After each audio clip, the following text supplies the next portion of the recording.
ओम शांति, ओम शांति, ओम शांति, ओम शांति, ओम शांति। ओम शांति। आज 25 जून 2025।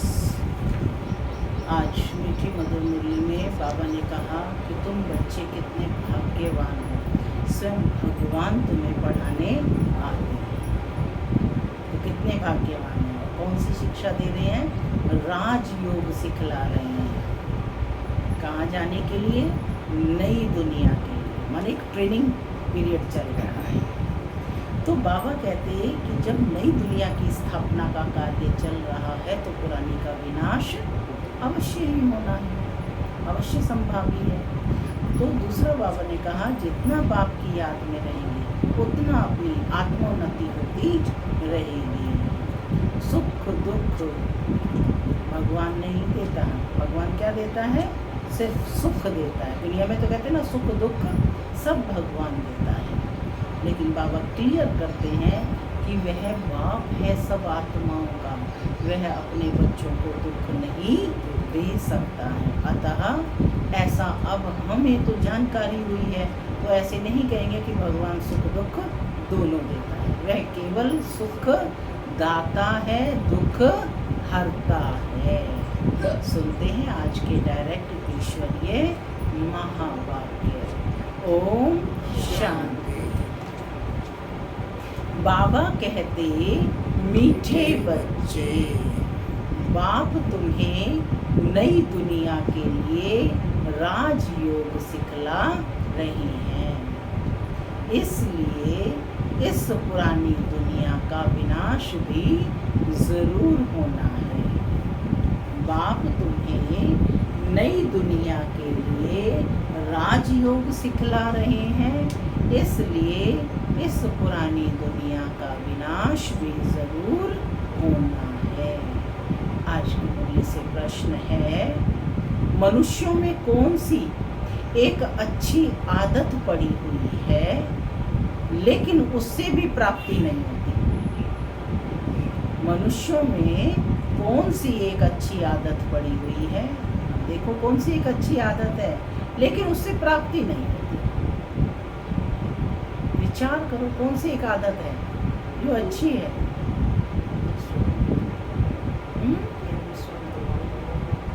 भगवान हमें पढ़ाने आते हैं, भगवान को याद करते हैं, भगवान को याद भी करते हैं, लेकिन उससे सही संबंध की जानकारी न होने के कारण प्राप्ति नहीं होती है।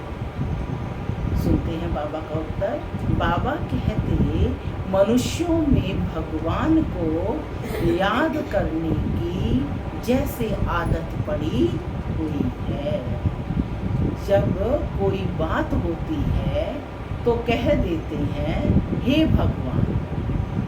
सामने शिवलिंग आ जाता है लेकिन पहचान यथार्थ न होने के कारण प्राप्ति नहीं होती है। फिर कह देते हैं सुख दुख सब वही देता है। तुम बच्चे अभी ऐसे नहीं कहेंगे। ओम शांति। माना मैं शांत स्वरूप आत्मा हूँ, शांति मेरा स्वधर्म है। बाबा कहते मीठे बच्चे अब घर वापस जाना है। जाना है घर वापस, तो क्या करना है? तैयारी करनी है। बाप के हैं। ओम शांति। भगवान वाच, बाप जिसको रचता कहा जाता है, किसका रचता? नई दुनिया का रचता। नई दुनिया को कहा जाता है स्वर्ग व सुख धाम। नाम कहते हैं परंतु समझते नहीं हैं। श्री कृष्ण के मंदिर को भी सुख धाम कहते हैं। अब वह तो हो गया छोटा मंदिर। श्री कृष्ण तो विश्व का मालिक था। बेहद के मालिक को जैसे कि हद का मालिक बना देती है। श्री कृष्ण के छोटे से मंदिर को सुख धाम कहते हैं। बुद्धि में ये नहीं आता है कि वह तो विश्व का मालिक था, भारत में ही रहने वाला था। तुमको भी पहले कुछ पता नहीं था। बाप को तो सब कुछ पता है, वह सृष्टि के आदि मध्य अंत को जानते हैं। अभी तुम बच्चे जानते हो, दुनिया में तो यह भी किसी को पता नहीं है। ब्रह्मा विष्णु शंकर कौन है? शिव तो है ऊंचते ऊंच भगवान। अच्छा, फिर प्रजापिता ब्रह्मा कहाँ से आया? है तो मनुष्य ही, प्रजापिता ब्रह्मा तो जरूर यहाँ ही चाहिए ना, जिससे ब्राह्मण पैदा हो। प्रजापिता माना ही मुख से एडॉप्ट करने वाला। तुम हो मुख वंशावली। अब तुम जानते हो कि कैसे ब्रह्मा को बाप ने अपना बनाकर मुख वंशावली बनाया है। इनमें प्रवेश भी किया, फिर कहा कि यह तो हमारा बच्चा भी है। इनमें प्रवेश भी किया और फिर कहा कि यह हमारा बच्चा भी है।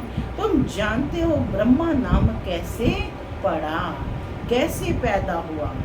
यह और कोई नहीं जानते हैं, सिर्फ महिमा गाते हैं कि परम पिता परमात्मा ऊंचते ऊंच है, परंतु यह कोई की भी बुद्धि में नहीं आता कि ऊंचते ऊंच बाप है। हम सभी आत्माओं का वह पिता है, वह भी बिंदु रूप ही है। उनमें सृष्टि के आदि मध्य अंत का ज्ञान है। ये नॉलेज भी तुमको अभी मिली है, पहले जरा भी यह ज्ञान नहीं था। मनुष्य सिर्फ कहते रहते हैं ब्रह्मा विष्णु शंकर, परंतु जानते कुछ भी नहीं है। तो उन्हों को ही समझाना है। अभी तुम समझदार बने हो। कौन बने हो? आज चिंतन करेंगे इस पर और इस स्वमान का अभ्यास भी करेंगे कि मैं आत्मा समझदार बनी हूँ। और बनाने वाला कौन?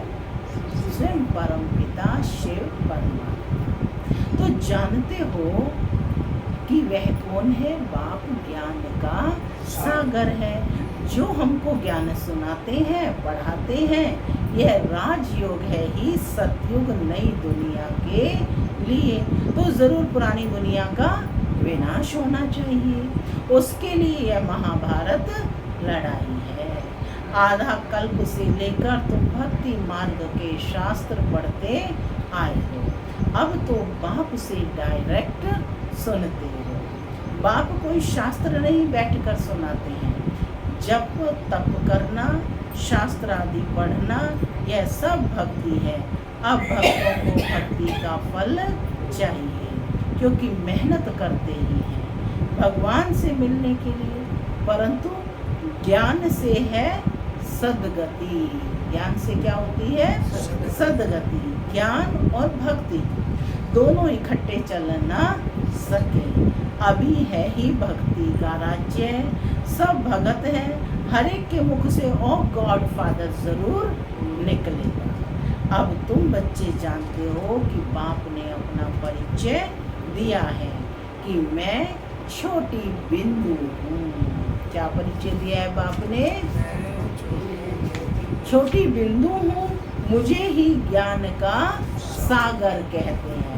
यानी रूप में बिंदु और गुणों में सिंधु। मुझ बिंदु में सारा ज्ञान भरा हुआ है। आत्मा में ही नॉलेज रहती है। अभी तुम बच्चे समझते हो कि उनको परम पिता परमात्मा कहा जाता है। वह है सुप्रीम सोल, अर्थात सबसे ऊंचते ऊंच पतित पावन बाप ही सुप्रीम है ना। क्या है रोहतास बहन बोलो, बाप कौन है?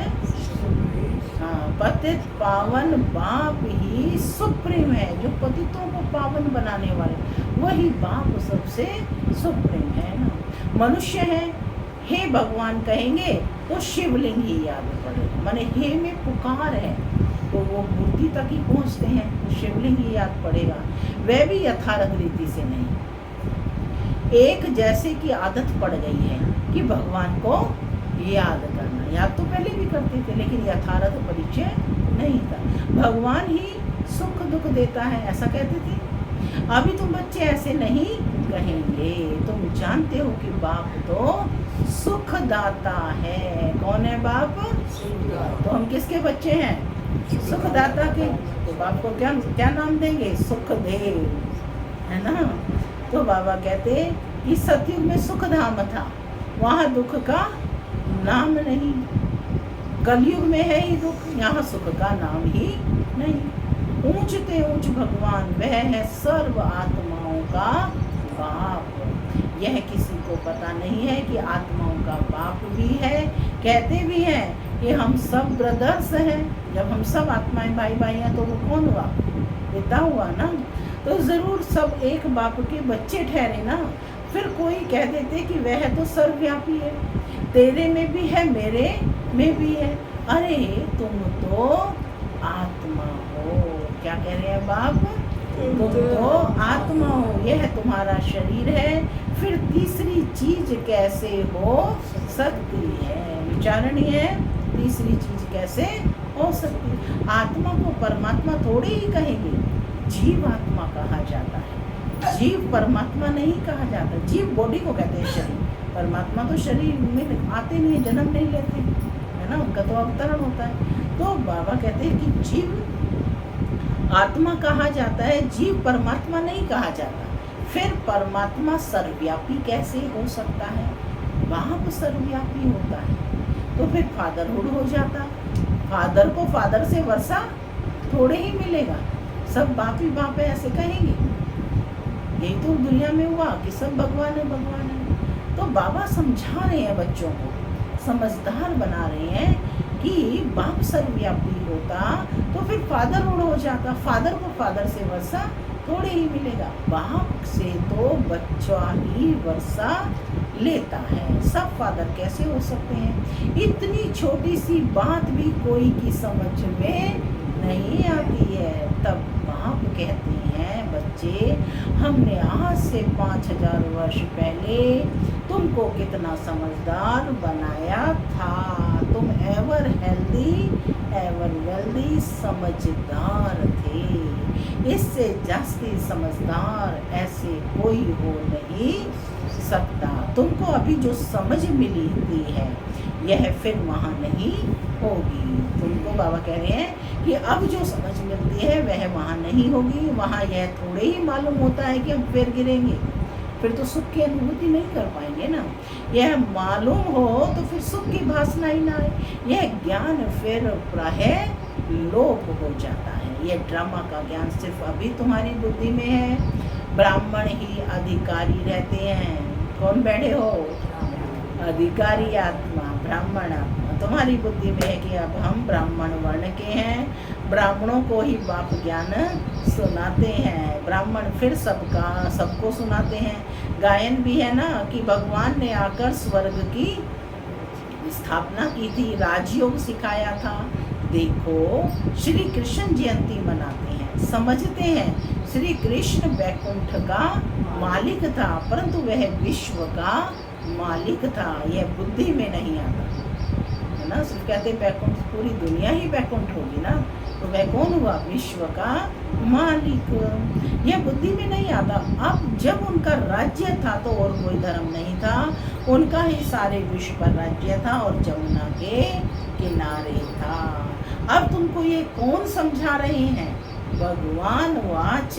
बाकी वह जो भी वेद शास्त्र आदि सुनाते हैं वह भक्ति मार्ग के हैं। यहाँ तो खुद भगवान तुमको सुना रहे हैं। अभी तुम समझते हो हम पुरुषोत्तम बन रहे हैं। तुमको ही यह बुद्धि में है कि हम शांति धाम के रहने वाले हैं, फिर हम आकर 21 जन्मों की प्रारब्ध भोगेंगे।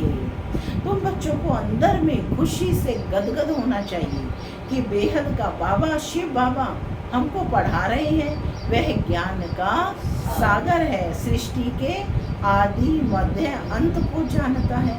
ऐसा बाबा हमारे लिए आया है तो खुशी में गुदगुदी होती है। कितनी गुदगुदी होती है कि भगवान हमारे लिए आया है। बाबा को कहते हैं, बाबा हमने आपको अपना वारिस बनाया।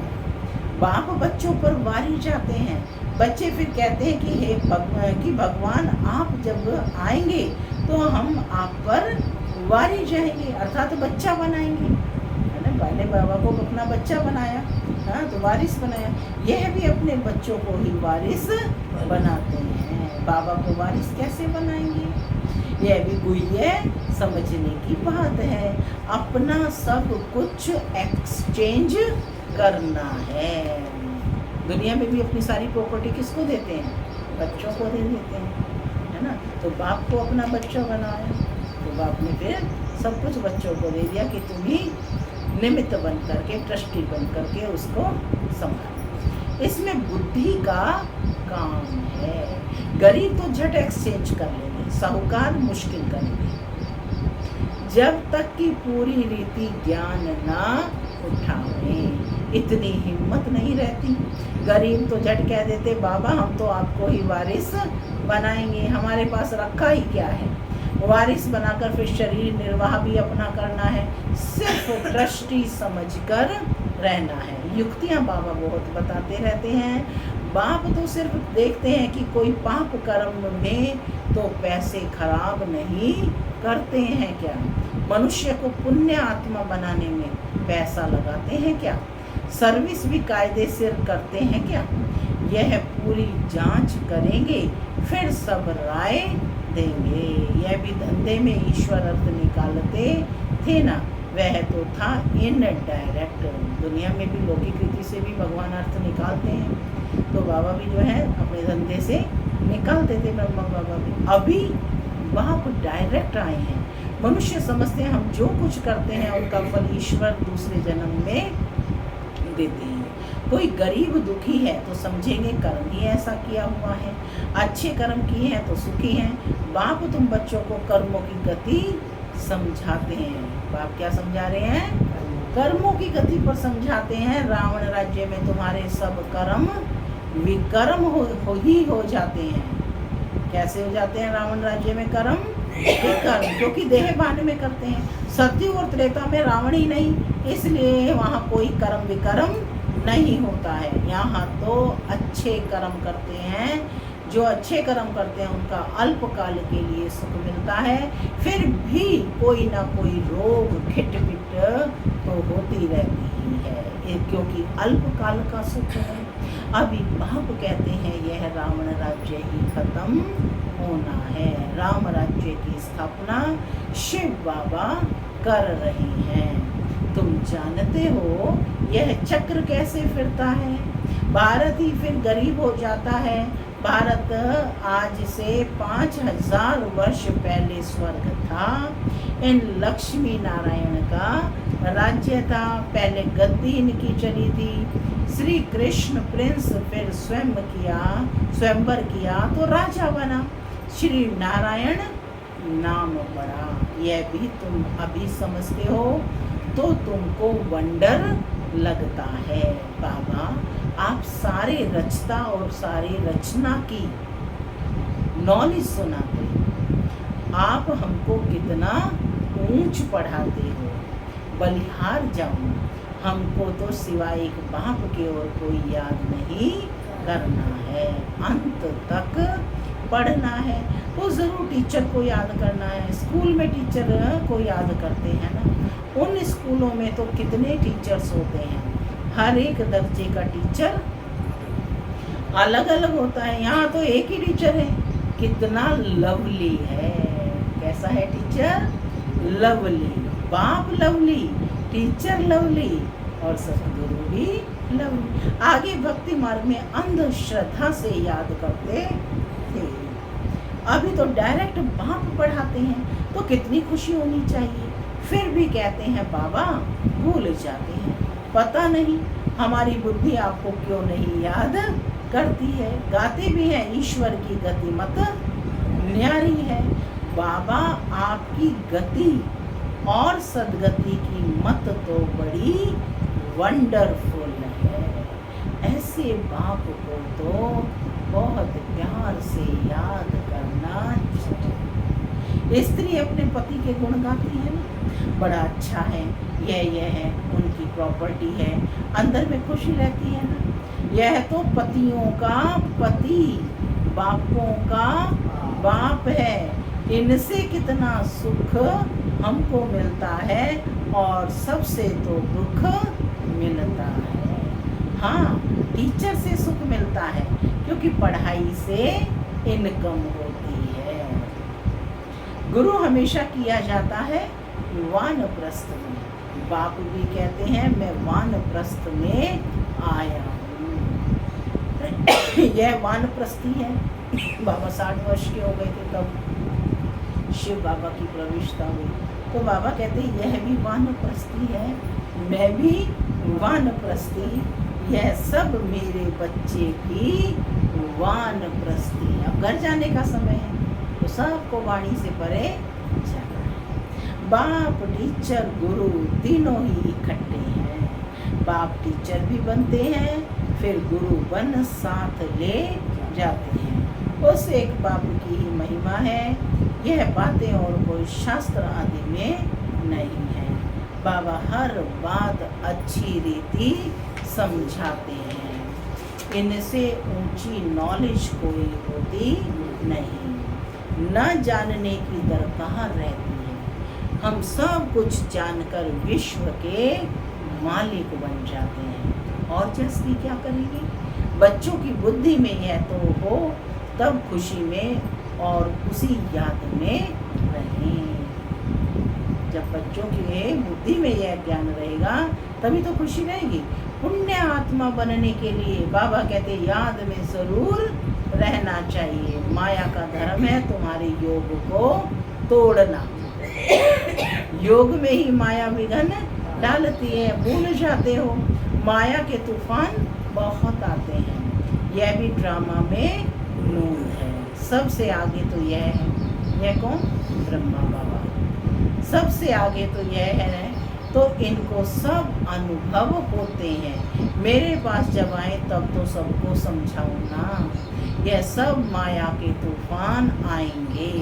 बाबा के पास भी आते हैं, तुमको भी आएंगे। माया का तूफान ही ना आए, योग लगा ही रहे तो कर्मातीत अवस्था हो जाए, फिर तो सेकंड में कर्मातीत अवस्था हो जाए, फिर हम यहाँ रह ना सकें। कर्मातीत अवस्था हो जाएगी तो फिर सब चले जाएंगे। शिव की बारात गाई हुई है ना, शिव बाबा आए तब हम सब आत्माएं जाएं। शिव बाबा आते ही हैं सबको ले जाने। सतयुग में इतनी आत्माएं थोड़ी ही होंगी। अच्छा, मीठे मीठे सीधे लगे बच्चों प्रति माता पिता बाप दादा का यादगार और गुड मॉर्निंग रूहानी बाप की रूहानी बच्चों को नमस्ते। हम रूहानी बच्चों की रूहानी पिता बाप दादा को यादगार गुड मॉर्निंग और नमस्ते। नमस्ते, सदा रहो हंसते, बनो फरिश्ते, चलो परमात्मा के रास्ते। धारणा के लिए मुख्य सार पहला, शिव बाबा को अपना वारिस बनाकर सब कुछ एक्सचेंज कर देना है। वारिस बनाकर शरीर निर्वाह भी करना है, ट्रस्टी समझकर रहना है। पैसे कोई भी पाप कर्म में नहीं लगाने हैं। दूसरा, अंदर खुशी में गुदगुदी होती रहे कि स्वयं ज्ञान का सागर बाबा हमको पढ़ा रहे हैं। पुण्य आत्मा बनने के लिए याद में रहना है, माया के तूफानों से डरना नहीं है।